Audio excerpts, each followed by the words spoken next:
Welcome. This is a video documentary for business innovation through events. I am Shireen Pennington, and I will be discussing about innovation within a current event business. Inside this video, we will cover the event business overview, the company environment using a pestle analysis, the business model canvas, event business problem and value proposition. I'd like to present to you the Magical Lantern Festival, owned and managed by Welly Creative. I attended its first exhibition launch this year, gaining insight to this event. It's the first event to celebrate Chinese New Year in the theme of exhibiting 50 magnificent light fittings and amazing handmade lanterns in appearances of animals, wildlife, and Chinese features. This event is significant to the Chinese heritage, and the core values of this event offers a sea life, illuminated, unique premiere experience through culture and art. The reasons behind this choice of the Magical Lantern Festival to best reflect in this practice is because it's a new event business concept. In the event industry, it faces multiple opportunities, challenges, as it is a growing brand, and also has more freedom for business development and innovation, as this type of exhibition is very new on the event industry market.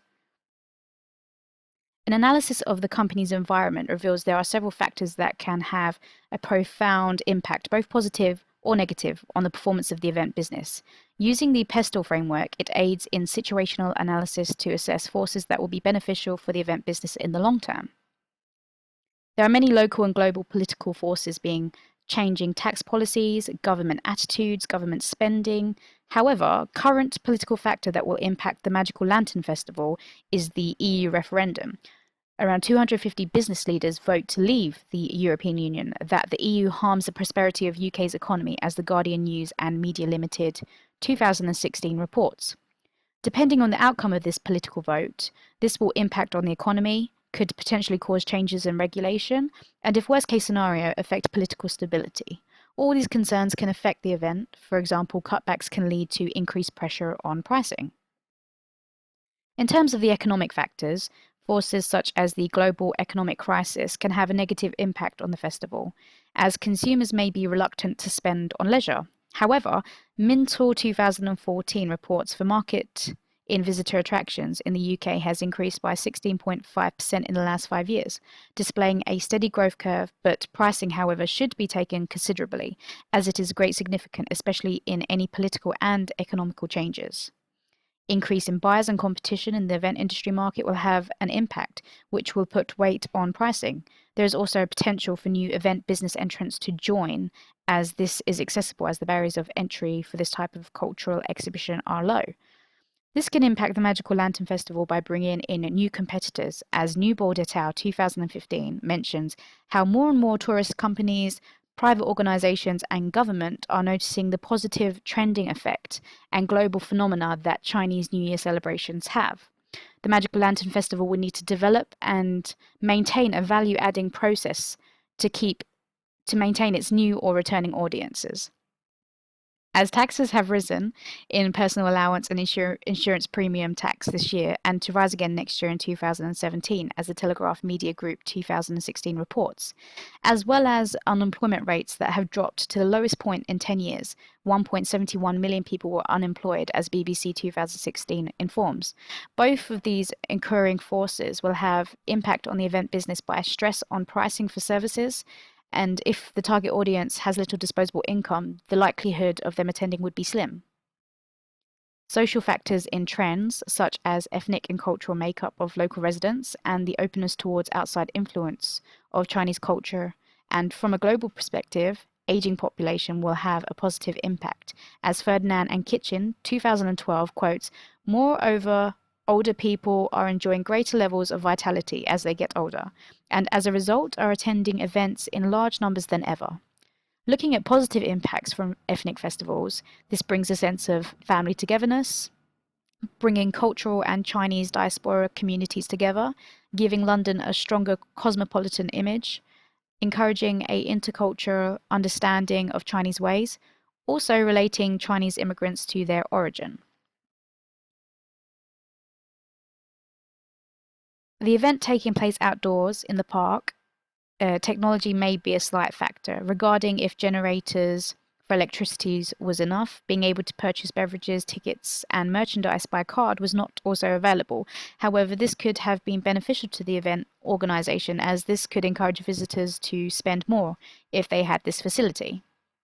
Environmental factors are important conditions to consider as well, as the event is outdoors. So local threats of bad weather, high winds, or rain may affect the exhibition and the lighting setup.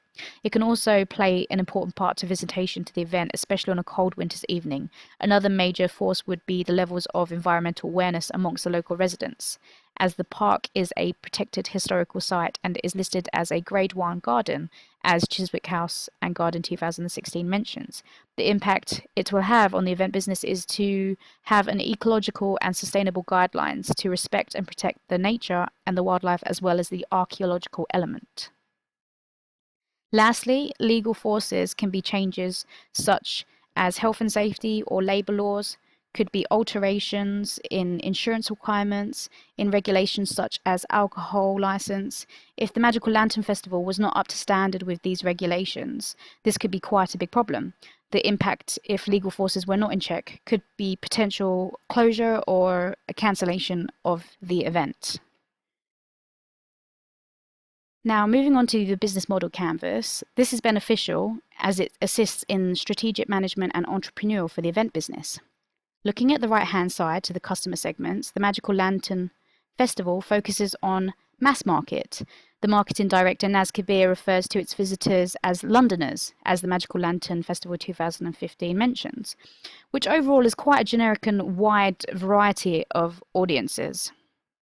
Moving on to the customer relationships, the Magical Lantern Festival interacts to the customer segments through predominantly self-service, such as specific questions for overall general customers. As is the first exhibition launch, they may gain customers first, and in order for retention, they have a free online subscription to keep in touch with the audience. Channels involved are either online or offline media, from websites, their social media platforms on Facebook, Google, Twitter, and Instagram, live broadcasting on the BBC News, as well as videos on YouTube. Their event is also featured in Local and Time Out magazine, as well as advertised on the underground posters. For direct sales and the revenue streams, predominantly from ticket sales, merchandising, from food vendors, and beverages. When we look at the value proposition, the solution proposed for the mass market segment, its value creation is newness and product innovation, and the new cultural experiences. When you look to the left side of the canvas, onto the key partners, its main partners would be Chiswick House and Gardens, and external services and food suppliers. You will also have such as Barbecue Dreams, Big Mama Food, and also Beltane and Pop. But when I mean by external services, I mean such as stewards and security, electrician installation companies, health and safety, and so forth. When we look at key activities, this would look at production, programming of the exhibition, event management, team management, marketing, selling and logistics, venue management. Moving on to key resources such as artists, events team, exhibition materials, and art materials. And when we look at the cost structure, venue hire, marketing and advertising, logistics and operations, staff, internal and external services, resources and materials. So after reviewing the Magical Lantern Festival business as Hagel and Singer 1999, it's identified that this event business fundamentally focuses on product innovation, as in this theory of unbundling, a corporation mentions how in the economic imperatives it is focused on early market entries at a premium price, and in the competitive imperative it is a low barrier of entry as many small players thrive. And lastly, the culture imperative, which focuses on the employee-centered coddling the creative stars, which is interesting considering when analyzing the event business, it had required more in aligning and marketing and event objectives, in other words, infrastructure management, as well as customer relationship was weak. As this was the first event, clientele, customers, and any other business was very overly generalized and had no strong connection between event and customers. So, as identified, the two problems are customer relationship and infrastructure management. Because as identified, the Magical Lantern Festival could have had a negative impact to Chinese communities celebrating their ceremonies and their expectations of traditional food, dance, and music. When it came down to the design program and the efficient use of its resources, this was weak as the event was presented to Londoners in general and not fully integrating the Chinese culture. Aspects throughout the festival, when its branding and image focused on Chinese celebration. The business problem was within its internal key activities. My proposed solution would be to create value propositions for each type of customer segment, such as tourists, families, Chinese communities, people interested in art and culture. For instance, the Magical Lantern Festival did not provide any of these Chinese cuisines and elements, entertainment and music, which is quite opposing when the marketing and branding and image of the event is focused on Chinese New Year celebration. The solution would be to have these fundamentals in place for this type of segment.